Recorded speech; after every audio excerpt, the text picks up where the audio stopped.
નમસ્તે, મારું નામ વગડેની છે. હું ધોરણ 7B અભ્યાસ કરું છું. અમારી સ્કૂલનું નામ ડીએનસી મેટોડા પ્રાથમિક શાળા છે. વિષય સામાજિક વિજ્ઞાન, પાઠ 10 પૃથ્વીની આંતરિક રચના અને ભૂગોળ. હું આજે સમુદ્ર મોજા વિશે જણાવીશ. સમુદ્ર મોજા ઘસારણ અને નિક્ષેપણ કિનારાનું ભૂમિ સ્વરૂપનું નિર્માણ કરે છે. સમુદ્રના મોજા સતત ખડકો સાથે ટકરાયા કરે છે, જેથી તિરાડો પડે છે. તે તિરાડો સમય જતાં મોટી અને પહોળી બની જાય છે અને સમુદ્રી ગુફાનું નિર્માણ થાય છે. સમુદ્રી ગુફા સમય જતાં તે મોટી અને પહોળી બની જાય છે અને માત્ર છત જ રહે છે. સતત ઘસારણના કારણે છત પણ તૂટી જાય છે અને દિવાલો જ રહે છે. દિવાલો જેવા આ ભૂમિ સ્વરૂપને સ્ટેક કહે છે. સમુદ્રજળની ઉપર લગભગ ઉર્ધ થયેલા ઊંચા કિનારાઓને સમુદ્ર કમાન કહે છે.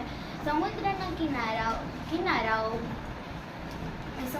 કિનારાઓ પર નિક્ષેપણ જમા કરી સમુદ્ર પુલીનું નિર્માણ કરે છે.